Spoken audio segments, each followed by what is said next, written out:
구약의 기록들은 모두 이스라엘 역사입니다. 하나님께서 어떻게 일하셨는지,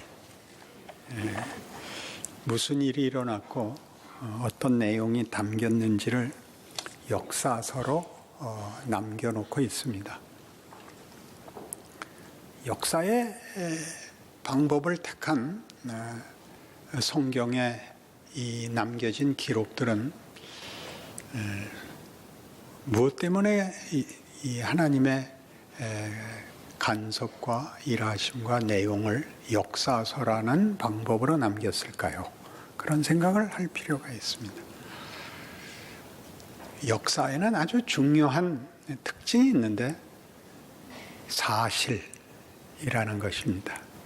꿈도 논리도 상상도 아니고 실제로 일어났던 일, 그리고 지금도 우리가 겪고 있는 일어나는 사실, 이것이 역사의 가장 중요한 특징입니다. 대표적인 예로 우리 인생에서 가장 놀라운 일은 우리가 상상하지 못하는 일이 사실로 나타난다는 사실입니다. 있을 수 없는 일, 그럴 수 없는 경우, 말도 안 되는 사람이 있다는 사실입니다.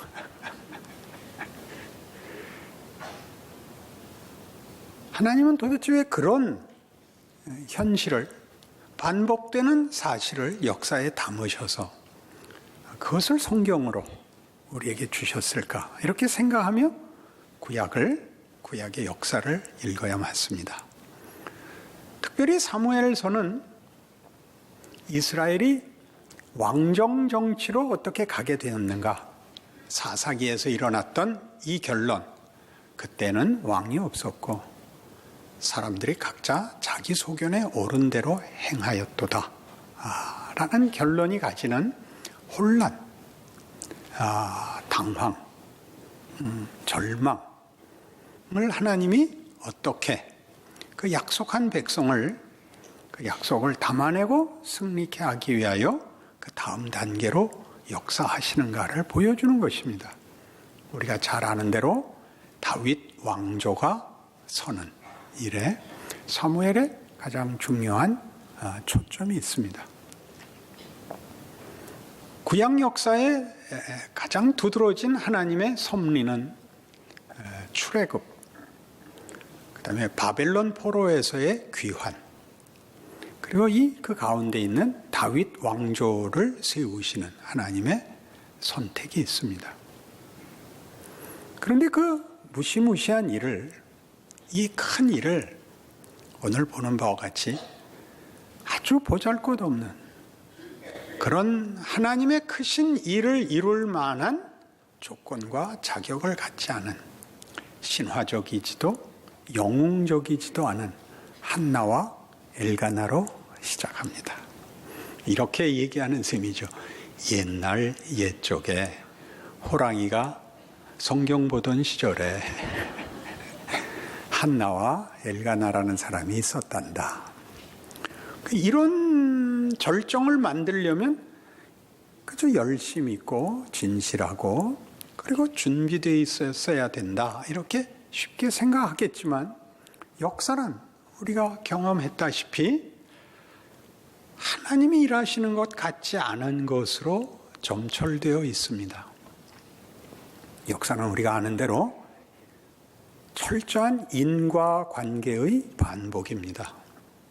그리고 인과관계를 움켜쥐고 있는 그 가장 큰 힘은 권력입니다.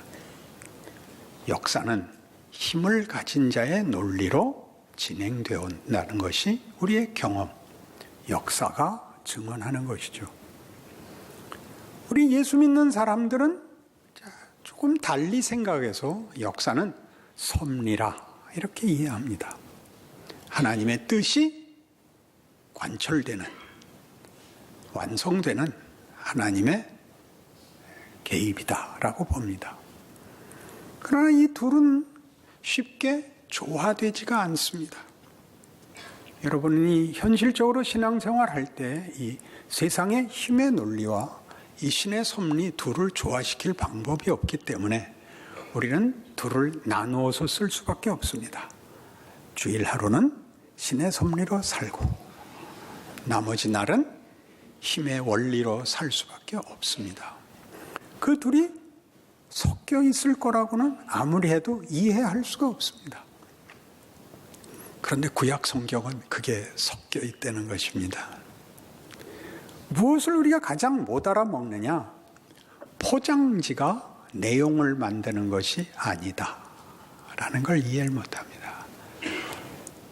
예전에 저희 어렸을 때는 고기 먹는 것이 귀해서 그 정육점에 가서 고기를 이렇게 반근 사는 게 바빴는데 어디에 담아줬을 것 같습니까? 그걸 아시는군요. 신문지가 고기를 만들었다고 국 끓일 때 신문지까지 넣는 집은 없었을걸요? 그렇죠? 역사는 신문지고 그 안에 뭘 담느냐는 하나님 마음입니다. 신문지에는 고기만 싸지 않습니다. 신문지에는 뭐도 쌉니까? 쓰레기도 신문지에 싸서 버립니다. 우리가 역사를 읽어낼 신앙적인 그리고 하나님이 일하시는 방법에 대하여 깨우치지 못한다면 우리는 현실을 이해할 수가 없고 자기의 인생을 납득할 수가 없습니다. 그것이 사무엘서를 읽는 가장 큰 이유가 됩니다. 이 권력에 관한 역사적 그 편견을 가지게 되면 그 권력을 위해서 이데올로기를 동원하기도 하고 무력을 동원하기도 하고 민족주의를 동원하기도 하고 무엇이든지 갖다가 권력을 위해서 갖다 쓰고 그 권력은 언제나 폭력으로 변합니다. 역사가 증언하는 것입니다. 마찬가지로 신의 섭리라는 이름으로 성경을 읽어내고 역사를 읽어내다 보면 그것이 신의 섭리라는 이유 때문에 우리는 거기에 어떤 논리도 허용하지 않고 확실하고 단순하고 분명한 집념이 됩니다. 독선이 되죠. 그래서 하나님의 일하심을 우리가 겉으로 다 판단할 수 없습니다. 하나님이 왜 시간을 끄시는지, 왜 우여곡절을, 그리고 말이 안 되는 모순과 충돌과 의심과 불안을 허락하는지 알 수가 없습니다. 우린 차근차근 그것들이 갖는 부요함을, 하나님의 지혜를, 그 깊이를 이제 읽어가고 배워야 할 것입니다. 출애굽 때 홍해 앞에서 지랄 떤 거, 광야에서 먹을 거 없다고 불평한 거, 그리고 시내산 앞에서 우상 만든 거, 가데스 바네아에서 정탐꾼 보냈다가 저 자손들은 건강하고 싸움에서 이길 수가 없습니다 그랬을 때 불평하고 운 거, 가나안 땅에 들어가서 우상 섬기고 고생한 것, 그 내용이 전부 이 속에 들어 있습니다. 이게 무슨 이런 말도 안 되는 내용을 담을 것을 앞뒤에 뭐라고 시작했다고요? 할렐루야 이렇게 시작했다고.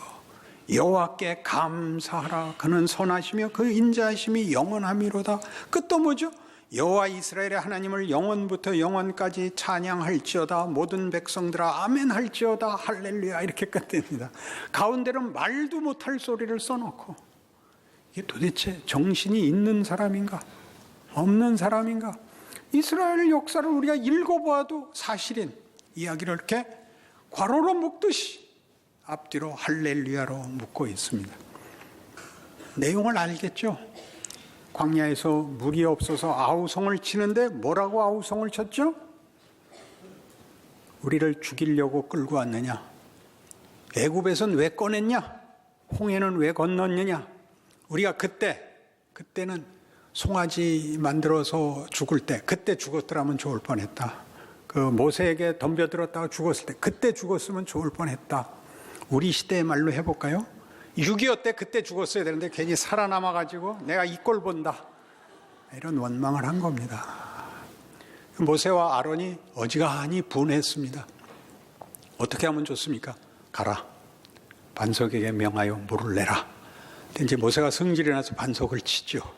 물은 많이 나오고 하나님의 엄중한 징계가 내려옵니다. 네가 백성 앞에서 나의 거룩함을 나타내지 아니한 거로 너는 가나안 땅에 못 간다. 무시무시한 일입니다. 제가 상상력을 동원해서 모세가 이스라엘 백성에 대해서 못할 말을 한 것 같습니다. 이 XXXXXXX들아, 너희 때문에 내가 이 고생하는 거, 그리고 이렇게 와서 밤낮 하나님 앞에 너희 불평하는 거 나 이제 더 이상 못 참는다. 잘 먹고 XXX라, 이렇게 했을 겁니다. 근데 하나님이 여기에 대해서 화를 내십니다. 그때 죽었었더라면 좋았을 것이에요. 이건 말이 안 되는 소리입니다. 그때 우상 숭배하다 죽은 자들, 반항하다 죽은 자들 속에 있는 게 낫지 살아서 이게 뭐냐라는 백성에 대해서 모세가 이런 것들이라고 얘기할 때 하나님은 모세에 대해서 이런 것들이라고 하지 마라, 내 백성이다, 그러시는 장면입니다. 다윗 왕조를 일으키는데 누굴 쓴다고요? 한나와 엘가나. 한나는 뭐죠? 남편에게 사랑을 받고 있고 특별한 대접을 받고 있지만 자식이 없어서 분합니다. 왜 분하죠? 분인 나가 넌 자식도 없잖아 거든요. 참을 수 없습니다. 뭘 갖다 줘도 다 소용이 없습니다. 이 자존심 빵꾸 난 거는 메꿔야 됩니다. 그것 외에 아무것도 안 보이는 여인 하고 이런 말 하는 바보. 여보, 남편이 잘해주면 자식 10명보다 낫잖아. 이런 바보 같은 소리 하는 영감 하고서 하나님이 일을 하는 거다 이겁니다. 뭘 한다고요? 다윗 왕조를 세우고 아브라함과 다윗의 자손 예수 그리스도의 족보를 만드는 일을 이두라고 하십니다. 여러분들이 기억해야 할 현실적인 적용은 이겁니다. 여러분들의 지금 현실적 조건이 이 사람들보단 아마 나을 겁니다. 그렇지 않을까요? 왜 아닌 것 같은 얼굴을 하고 이만 못하다고요? 더 이상 못나기도 어렵습니다. 더 이상 아닐 수도 없습니다. 역사가 우리 마음에 안 들고 인류가 멸망할 것 같은 길을 걸어왔습니다. 근데 신기하게도 우리가 예수를 믿고 있습니다. 이 세상에 이런 일은 있을 수가 없습니다. 일본이 우리를 강점하고 6.25가 터지고 공산당이 쳐들어와서 우리가 글쎄 예수를 믿었습니다. 그건 인과관계로는 설명이 되지를 않습니다. 피난원 첫 번째 이유가 뭐라고 생각하십니까? 예수 못 믿게 해서 왔습니다. 집도 버리고 땅도 버리고 사방 60리가 우리 땅이었던 지주였는데 그거 다 놓고 뭐 하나 때문에 왔다고요? 예수 믿는 것 때문에 왔습니다. 요새 와서는 그런 생각도 듭니다. 괜히 내려왔나? 농담입니다. 그래서 이 월터 브루그만이라는 유명한 구약학 교수가 이 사무엘 주석에 쓴 이런 내용을 제가 소개하겠습니다. 하나님이 우리 이렇게 모아가지고 일한다는 겁니다. 걱정 말라는 겁니다. 말이 안 되는 사람끼리 모여 있는 것입니다.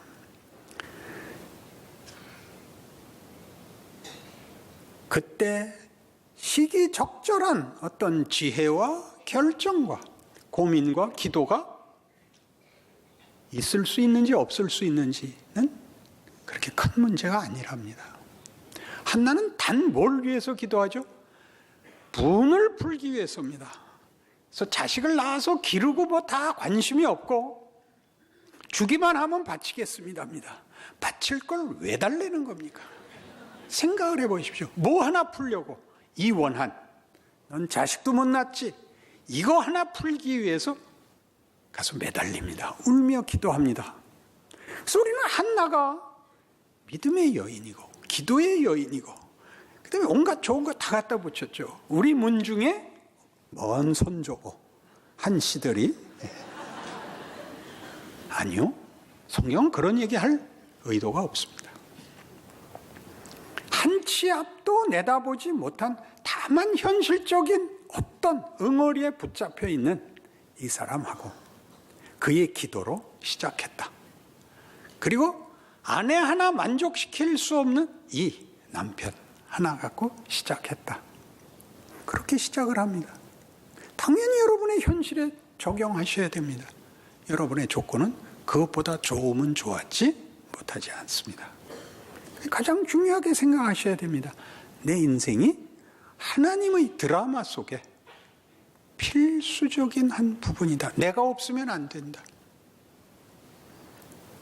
엘가나와 한나는 여기서 끝입니다.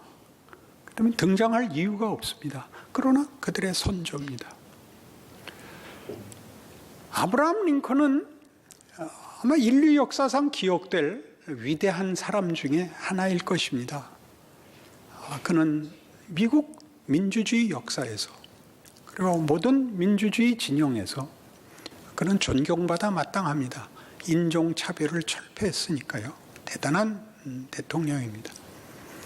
그는 위대했으며 그는 타협을 잘했으며 타협을 일을 하다 말은 타협이 아니라 자신의 소신을 모두의 타협을 이끌어내어 동참하게 만든 훌륭한 사람입니다.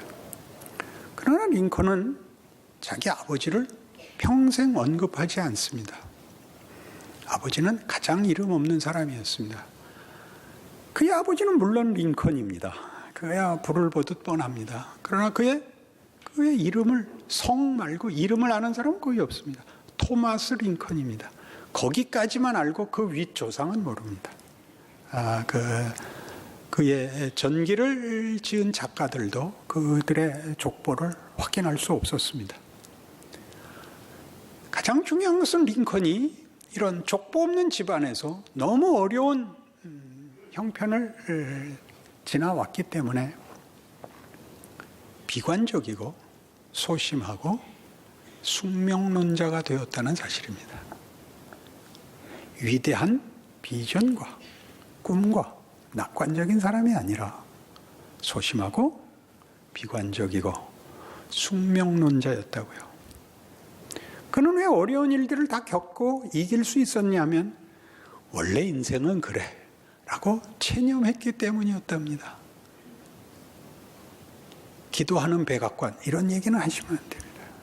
하나님 훨씬 크게 기도 안 하는 데서부터 시작합니다. 링컨은 독실한 기독교인 아닙니다. 그가 기독교인이어야 기독교가 빛을 발하지 않습니다. 내비두십시오. 농담을 잘하는 약간 경솔한 사람이었습니다. 본인이 그렇게 수려합니다. 왜 그랬을까요? 비관적이었기 때문에 그런 우스개 농담을 할 수밖에 없었다고 합니다. 하나님이 그러나 바로 거기다가 뭘 담았다고요? 가장 위대한 인류 역사에 하나의 획을 긋는 인종차별이라는 내용을 담았습니다. 링컨은 못생긴 사람의 전형입니다. 균형이 하나도 안 맞습니다. 작품 만들다 남은 짜투리로 이제 엮은 겁니다. 그걸 명심하십시오. 하나님이 일하고 계십니다. 섭리는 이상한 데 담깁니다. 마구간에 담기지 않습니까? 예수가 마구간 구유에 누입니다. 왜?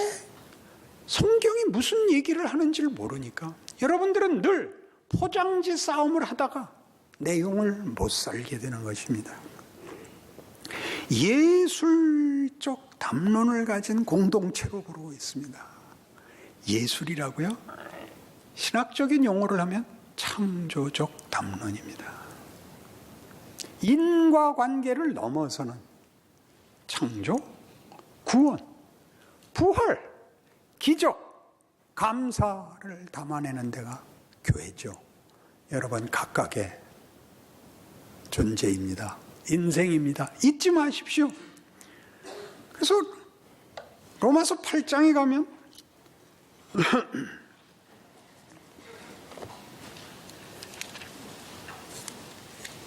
24절 우리가 소망으로 구원을 얻었으며 보이는 소망이 소망이 아니니 보는 것을 누가 바라리요. 만일 우리가 보지 못하는 것을 바라면 참음으로 기다릴지니라. 이와 같이 성령도 우리의 연약함을 도우시나니 우리는 마땅히 기도할 바를 알지 못하나 오직 성령이 말할 수 없는 탄식으로 우리를 위하여 친히 간구하시느니라. 마음을 살피시는 이가 성령의 생각을 아시나니 이는 성령이 하나님의 뜻대로 성도를 위하여 간구하심이니라. 우리가 알거니와 하나님을 사랑하는 자 곧 그의 뜻대로 부르심을 입은 자들에게는 모든 것이 합력하여 선을 이루느니라. 하나님이 미리 아신 자들을 또한 그 아들의 형상을 본받게 하기 위하여 미리 정하셨으니 이는 그로 많은 형제 중에서 맏아들이 되게 하려 하심이니라. 또 미리 정하신 그들을 또한 부르시고 부르신 그들을 또한 의롭다 하시고 의롭다 하신 그들을 또한 영화롭게 하셨느니라. 성령이 우리를 위하여 기도하고 모든 것이 합력하여 선을 이루는 존재, 그런 운명을 가진 자가 성도입니다. 우리를 예정하셨고 부르셨고 의롭다 하시고 영화롭게 하셨습니다. 완료형으로 되어 있습니다. 선지적 완료, 예언적 완료라고 하는 신학적인 용어입니다. 이미 하나님이 작정하셨으므로 그렇게 될 수밖에 없는 현실입니다. 아직 영화롭게 완성되지 않았으나 영화롭게 하신 우리입니다. 그럼 여러분의 생애를 시간과 공간 속에서 구체적으로 살아내십시오. 겁내지 마시고 여러분에게 능력을 요구하지 않습니다. 아까 얘기한 월터 브루그만의 하나의 글을 더 인용을 하죠. 성경에 있는 살아있는 단어는 삶과 해석에서 우리들의 얼어붙는 응결을 거부한다. 그것은 해석이 불안정하다는 것을 의미하지 않는다. 오히려 그것은 우리가 놀라움을 지속적으로 기대하며 이제 본문에 관한 모든 것을 알았다라고 결코 말할 수 없게 한다. 여러분이 성경의 내용을 다 알았다고 얘기할 수 없는 것은 여러분의 인생을 다 알았다고 얘기할 수 없기 때문입니다. 다 알았다고요? 더 있습니다. 왜요? 하나님은 인과관계에 묶여 있지 않으십니다. 그 질서를 파괴하지도 거부하지도 외면하지도 않으시면서 거기에 더 하실 수 있습니다. 창조주시니까요. 구원자이시니까요. 없는 것을 만드시고 잘못된 것을 역전시킬 수 있는 예수 안에서 우리 앞에 증거를 세우신 우리 아버지, 그가 우리의 존재와 운명과 인생, 현실의 주인이십니다. 여러분이 포기하지 않으셔야 됩니다. 예수님의 단 하나의 요구는 이거였습니다. 새 계명을 너희에게 주노니 서로 사랑하라. 사랑하라는 눈물이 그렁그렁 나서 껴안는 것 아니라고 가르쳤습니다. 책임입니다. 무슨 책임? 네 존재를 하나님의 뜻 안에서 수용하고 타인의 존재를 하나님의 뜻 안에서 수용하라.